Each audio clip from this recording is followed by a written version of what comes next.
May mga bagay na kapag itinago mo sa iyong sarili, nagiging sandata ito para sa iyong kapayapaan at tagumpay. Ngunit kapag ibinulgar mo sa lahat, nagiging kahinaan na pwedeng gamitin laban sa iyo. Kaibigan, isipin mo ito, sa mundong puno ng ingay, tsismis at paghusga, ang marunong manahimik ay siyang tunay na nagtataglay ng lakas. Sapagkat hindi lahat ng sikreto ay dapat malaman ng iba at hindi lahat ng iniisip mo ay dapat lumabas sa iyong bibig. Ang taong marunong pumili ng mga salitang bibitawan ay siyang taong naglalakad ng may dignidad, respeto at tunay na kalayaan. At tandaan mo, ang tunay na karunungan ay hindi laging nakikita sa dami ng iyong sinasabi, kundi sa mga bagay na pinipili mong hindi banggitin. Kung kaya pakinggan mong mabuti ang mga aral na ito sapagkat maaari nitong baguhin ang paraan ng iyong pamumuhay at ang direksyon ng iyong kinabukasan. Kaya bago tayo magsimula, kaibigan at kapatid, muli, inaanyayahan kita na mag-subscribe sa ating channel para lagi kang updated sa mga bagong videos na aking gagawin at babago sa pananaw mo sa buhay. Ngayon, kung handa ka na, samahan mo ako sa isang paglalakbay ng pagninilay at pagkatuto. Isa-isahin natin ang mga bagay na mas mabuting manahimik ka na lamang at huwag ipagsabi kaninuman. Dahil sa bawat lihim na marunong mong ingatan, mas umiigting ang iyong lakas at mas malinaw mong makikita ang tunay na daan patungo sa pag-angat ng iyong buhay. Number 1. Mga plano mo sa buhay. Kaibigan, isa ito sa pinakamahalagang aral na dapat mong tandaan. Marami ang natitisod hindi dahil mahina sila, kundi dahil sila mismo ang naglatag ng kanilang mga plano sa maling tao. Kapag ibinunyag mo agad ang lahat ng iniisip mong gawin, binibigyan mo rin ng pagkakataon ng ibang tao na husgahan ka, kontrahin ka, o minsan pa nga, agawin ang mismong ideya na pinaghirapan mong buuin. Hindi lahat ng makikinig ay tunay na kaibigan at hindi lahat ng ngiti ay tanda ng pagsuporta. Sabi ni Marcus Aurelius, "The more we value things outside our control, the less control we have." Kapag sobra mong ipinapahayag ang plano mo, inilalagay mo ito sa kamay ng iba. Nawawala ang katahimikan ng iyong isipan dahil bigla mong iisipin kung ano ang tingin nila, kung papayag ba sila o kung tatawanan ka nila. Sa halip na lumakad ka, ng buo ang loob, nagiging alipin ka ng opinyon ng ibang tao. Isipin mo ang isang binhi. Hindi ito agad sumisigaw sa mundo na ako'y magiging puno. Bagkus tahimik itong nakabaon sa lupa. Walang nakakakita, walang pumapansin, ngunit patuloy na lumalakas ang ugat. At sa tamang panahon, ito'y uusbong at doon lamang mapapansin ng lahat ang kanyang tibay. Ganon din ang mga plano mo sa buhay. Mas lumalakas ito kung itinatanim mo muna sa katahimikan. Sabi rin ni Marcus Aurelius, "The happiness of your life depends upon the quality of your thoughts." Kaya bantayan mo ang iniisip mo at higit sa lahat, bantayan mo rin ang lumalabas sa iyong bibig. Ang tunay na karunungan ay nasa kakayahang piliin kung ano ang nararapat sabihin at kung ano ang dapat manatiling lihim. Huwag mong ipagsabi ang lahat ng plano mo dahil sa dulo, hindi mga salita ang huhusga sa iyong halaga, kundi ang mga resulta ng iyong tahimik ngunit tapat na pagkilos. At kapag dumating ang oras ng iyong tagumpay, hindi mo na kailangang ipaliwanag ang sarili mo. Ang bunga ng iyong pagsusumikap ang magsasalita para sa iyo. Number 2. Ang mga kabutihang nagawa mo. Isa sa pinakamalaking pagkakamali ng tao ay ang ipagsigawan ang bawat kabutihang kanyang ginawa. May ilan na kapag tumulong, agad na naglalabas ng kwento.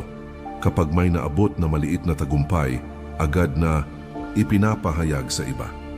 Ngunit ang tunay na kabutihan ay hindi kailangan ng palakpak at ang tunay na tagumpay ay hindi umaasa sa pagkilala ng mundo. Sabi ni Marcus Aurelius, "Waste no more time arguing about what a good man should be. Be one." Hindi kailangan ipaliwanag kung ikaw ay mabuti, gawin mo na lang. Dahil kung totoo ang kabutihan, mararamdaman ito ng iba nang hindi mo na kailangang ipagsigawan. Isipin mo ito, kapag ang apoy ay tunay na nagliliyab, hindi nito kailangan ng ingay para mapansin.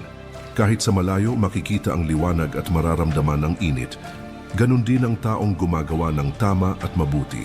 Hindi niya kailangang ipagsabi dahil ang kanyang gawa mismo ang magiging patunay. Ang pagmamayabang ay parang usok maingay at mabilis makita, ngunit wala namang bigat. Ang katahimikan sa paggawa ng mabuti, iyon ang tunay na apoy na walang makakapatay. Sabi rin ni Marcus Aurelius, "The best revenge is not to be like your enemy." Kung gagawa ka ng kabutihan, gawin mo ito dahil tama, hindi dahil may nais kang patunayan. Huwag mong hayaan na maging instrumento lang ng iyong ego ang kabutihang ginagawa mo. Ang mabuting gawa ay nagiging marumi kapag ang motibo ay papuri, at ang papuri ay mabilis maglaho. Kaibigan, alalahanin mo, ang kabutihan ay para sa Diyos, para sa kaluluwa mo, at para sa katahimikan ng iyong budhi.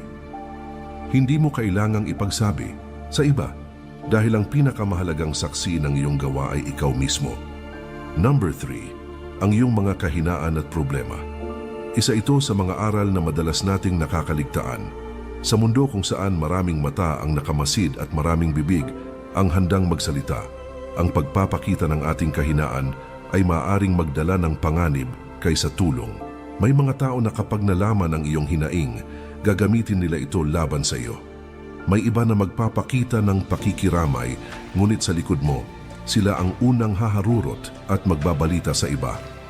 Ang ilan ay makikinig lamang para may matutunan o magamit laban sa iyo, hindi dahil tunay silang nagmamalasakit. Isipin mo ang isang sundalong sugatan sa gitna ng labanan.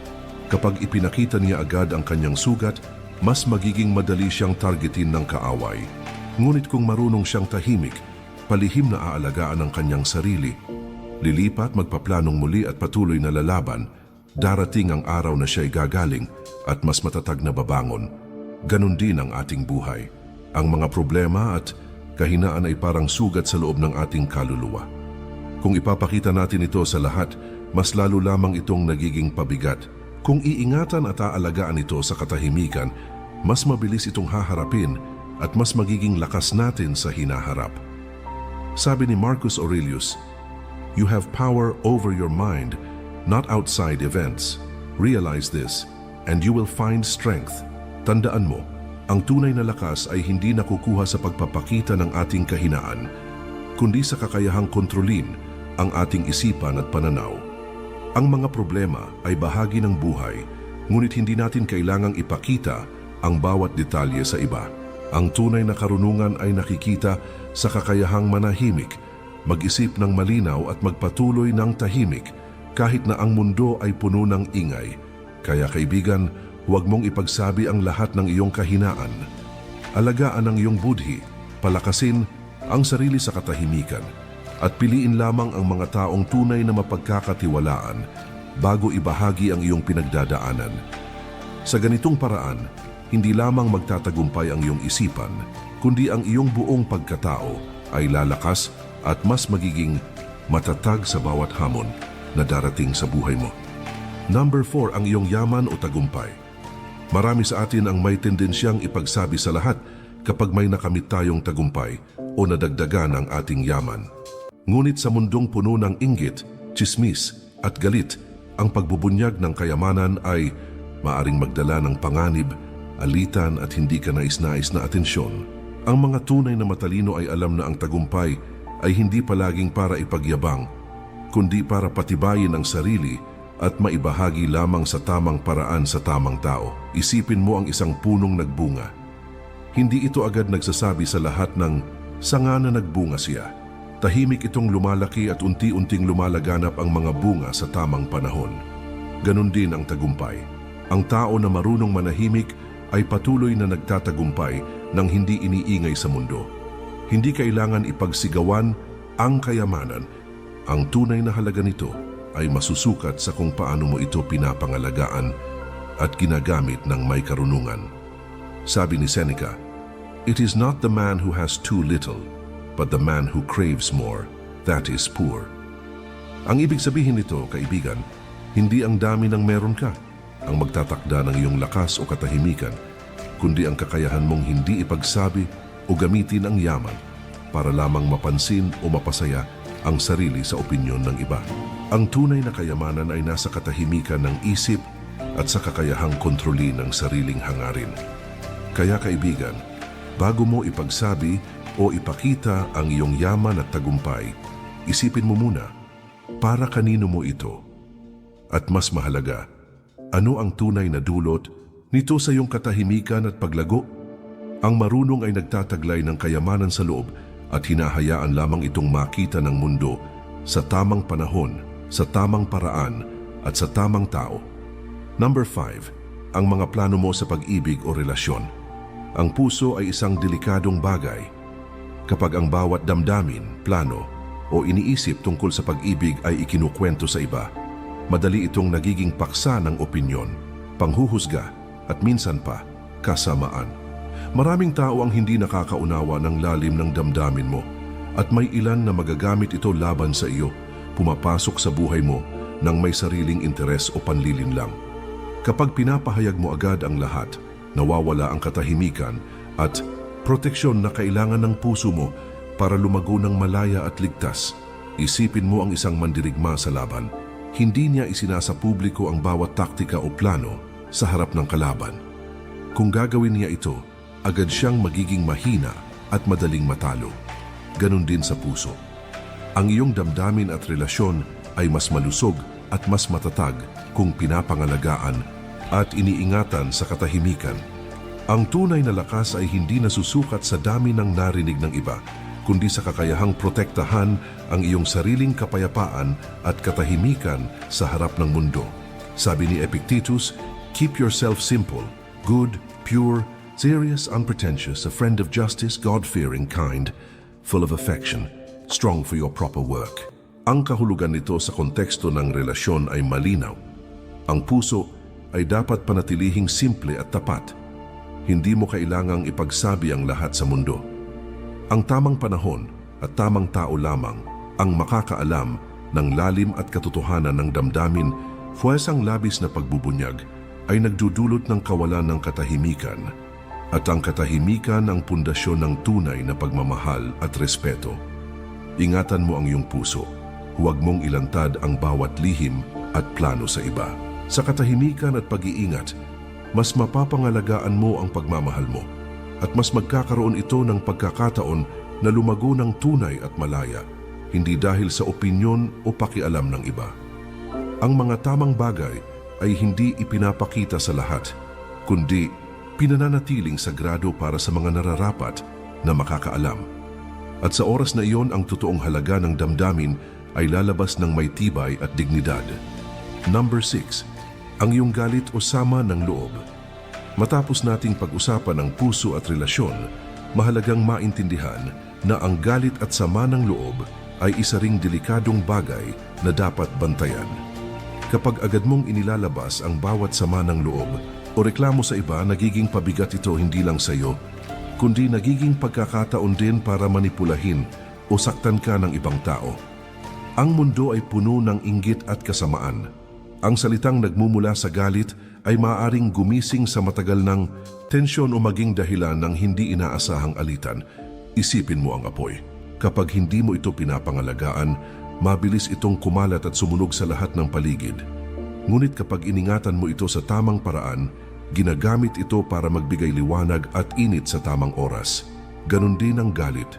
Ang kontroladong galit, ang galit na pinipili mong iproseso sa katahimikan, ay nagiging lakas na nagtutulak sa iyo na kumilos ng tama, hindi sa pilitan o pabigla-bigla. Sabi ni Seneca, ang galit ay parang apoy na sumisira sa sarili bago masira ang iba. Kapag sinamantala mo ang galit sa tamang paraan, sa katahimikan, nagiging inspirasyon ito para pag-isipan ang mga hakbang na gagawin mo.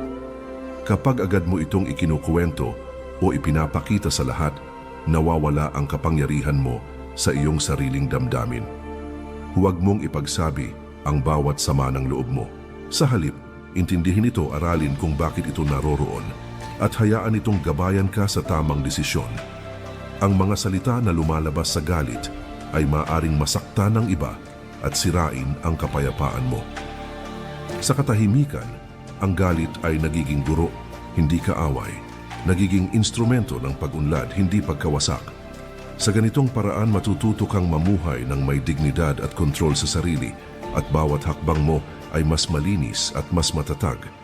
Number 7, ang iyong takot at insecurities. May mga bagay sa ating isipan na mas mainam na itago. Kapag ipinapahayag mo lahat ng iyong takot at insecurities sa iba, binibigyan mo rin sila ng kapangyarihan na impluwensyahan ka o manipulahin. Hindi lahat ng nakikinig ay tunay na makakaunawa at may ilan na magagamit ang kahinaan mo upang kontrolin o pigilan ka sa iyong landas. Ang katatagan ng isip ay nagsisimula sa kakayahang itago ang iyong mga takot sa tamang lugar, sa sarili mong isipan at sa mga taong tunay na mapagkakatiwalaan. Isipin mo ang isang mandirigma bago sumabak sa laban. Hindi niya ipinapakita ang takot sa kanyang mga kaaway dahil ang galit, takot o duda na ipinapakita sa maling tao ay nagiging kahinaan. Ganon din tayo. Ang ating takot ay dapat pinapangalagaan, inaaral at ginagamit bilang gabay para lumakas, hindi para ipakita sa lahat na mahina tayo. Sabi ni Epictetus, "It is not what happens to you but how you react to it that matters." Ang kahulugan nito ay malinaw. Hindi ang takot mismo ang nagtatakda ng ating kahinaan, kundi ang ating reaksyon at kung paano natin hinahayaan itong kontrolin ang ating buhay.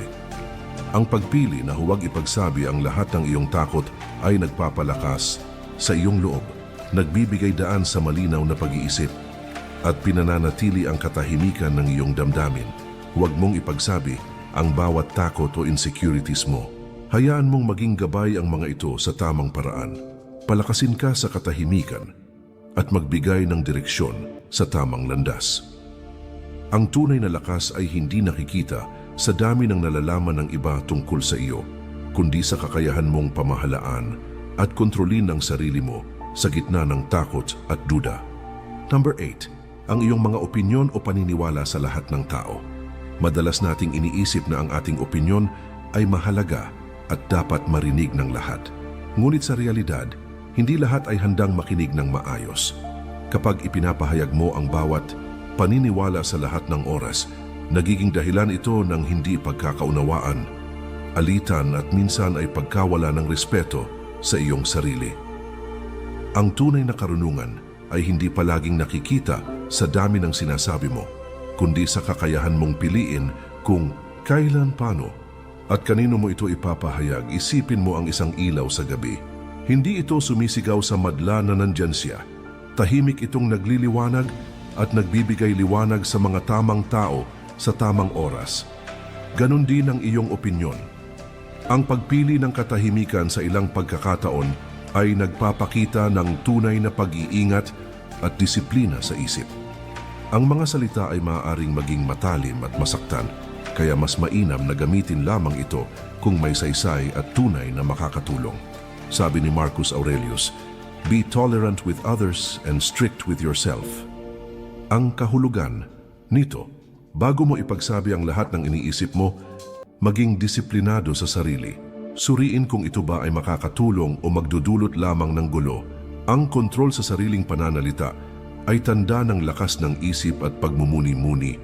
At sa katahimikan ng iyong opinyon, matututunan mong pumili ng tamang oras at tamang tao.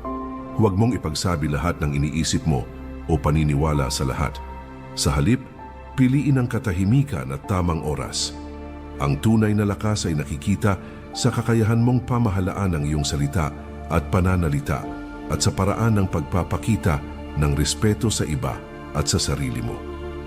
Ang mga opinyon na pinipili mong itago ay nagbibigay ang kapangyarihan sa iyo at ang kapangyarihang iyon ang magdadala sa iyo sa mas malinaw at maayos na landas sa buhay.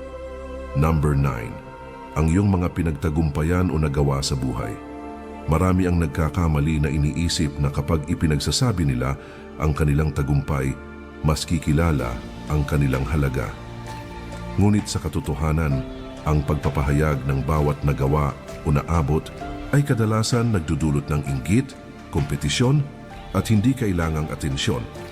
Ang tunay na tagumpay ay hindi nasusukat sa dami ng nakakaalam, kundi sa epekto at kalidad ng ginawa mo. Ang taong marunong ay tahimik na kumikilos at hinahayaan ng resulta ng kanyang mga gawa ang magsalita. Isipin mo ang isang ilog na tahimik na dumadaloy. Hindi ito sumisigaw na ito'y nagdadala ng buhay, ngunit dumarating sa tamang lugar at nagbibigay ng biyaya sa lahat ng nangangailangan. Ganon din ang tagumpay. Ang katahimikan at pagpipigil sa pagbibida ng nagawa mo ay nagtataguyod ng tunay na dignidad, respeto at panatag na kalooban.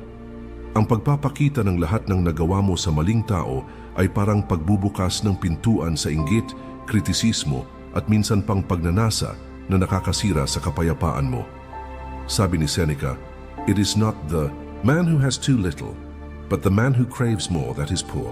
Ang kahulugan nito, hindi ang dami ng iyong nagawa o naabot ang tunay na sukatan ng yaman o tagumpay, kundi ang kakayahan mong manatiling kontento at tahimik sa iyong mga nagawa. Ang mga bagay na pinipiling itago ay hindi nagpapahina, kundi nagpapalakas sa iyong katahimikan at sa iyong kakayahang magpatuloy sa mas matibay at maayos na paraan. Huwag mong ipagsabi lahat ng iyong tagumpay o nagawa. Panatilihin itong lihim sa ilang pagkakataon at hayaang ang resulta at epekto ng iyong mga ginawa ang magsalita para sa iyo.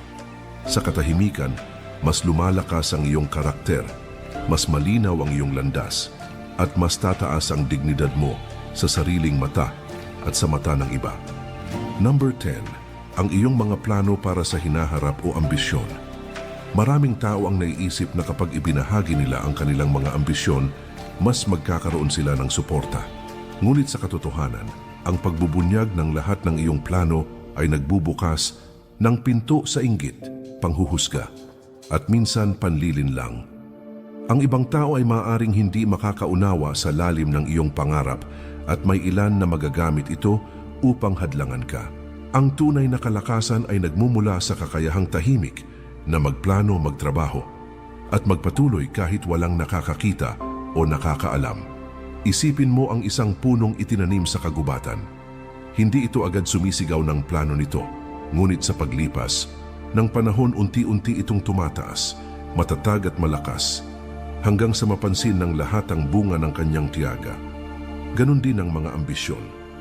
Ang tahimik na pagsusumikap ay mas matibay kaysa sa pagbubulalas ng plano sa bawat tao sa paligid. Ang katahimikan sa pag-abot ng ambisyon ay nagtataguyod ng tunay na disiplina at determinasyon. Sabi ni Marcus Aurelius, "The impediment to action advances action. What stands in the way becomes the way." Ang kahulugan nito ay malinaw. Ang mga hadlang at pagtatangka ng iba na pigilan ka ay nagiging bahagi ng iyong landas, at ang tahimik na pagsusumikap ang magpapalakas sa iyo upang malampasan ang bawat balakid. Kapag iningatan mo ang iyong mga plano, hinahayaan mong lumakas at maging matatag ang iyong sarili bago ipakita sa mundo ang resulta ng iyong pagsisikap. Huwag mong ipagsabi ang lahat ng plano at ambisyon mo. Panatilihin itong lihim sa mga hindi nararapat makaalam at hayaan ang katahimikan at disiplina ang maging gabay mo. Sa ganitong paraan, bawat hakbang ay mas matibay, bawat tagumpay ay mas malalim ang halaga, at ang buhay mo ay aangat sa paraang hindi basta nakikita ng mata ng lahat, kundi ramdam at pinapahalagahan sa mismong puso at isipan mo. Ang tunay na kapangyarihan at kalayaan ay hindi nakukuha sa dami ng alam ng ibang tao tungkol sa iyo, kundi sa kakayahan mong kontrolin ang iyong salita, damdamin at isipan. Ang katahimikan ay hindi kahinaan, ito ay sandata. Ang pagpili na manahimik sa tamang bagay ay tanda ng karunungan, lakas ng loob at disiplina sa sarili. Kapag natutunan mong itago ang mga bagay na dapat manatiling lihim, mas magiging malinaw ang iyong landas, mas tatatag ang iyong isipan, at mas lalago ang iyong buhay ng may dignidad at respeto, hindi lamang sa mundo, kundi higit sa lahat, sa sarili mo. Alalahanin mo bawat lihim na pinananatiling ligtas, bawat damdamin o plano na pinipili mong ingatan ay parang binhi na unti-unting tumutubo sa katahimikan. Sa tamang panahon ang bunga nito ay darating at makikita mo ang tunay na resulta ng iyong pagsusumikap, hindi dahil sa papuri o opinyon ng iba, kundi dahil sa iyong disiplina at determinasyon. Ang bawat hakbang na ginawa mo sa katahimikan ay nagdadala sa iyo ng mas malapit sa kalayaan ng isip at kapayapaan ng puso. Kaibigan at kapatid, muli, inaanyayahan kita na mag-subscribe sa ating channel para lagi kang updated sa mga bagong videos na aking gagawin at babago sa pananaw mo sa buhay. Sa bawat video, layunin nating matuto, lumago at mas mapalalim ang ating pag-unawa sa sarili at sa mundo. Huwag mong hayaang mawala ang pagkakataon na maging mas malakas at mas maalam. Dahil ang bawat aral na iyong pinapakinggan ay maaaring maging susi sa isang mas matatag at matagumpay na buhay. Manatili kang maingat sa salita, magpakatatag sa katahimikan at gamitin ang bawat aral na natutunan upang pagyamanin ang iyong isip at kaluluwa. Sa ganitong paraan, hindi mo lamang aangat ang iyong buhay, kundi magkakaroon ka rin ng kapayapaan na hindi matitinag ng sinuman o anumang pangyayari sa mundo. Maraming salamat po. Mag-ingat po tayo palagi at kay Lord palagi ang papuri.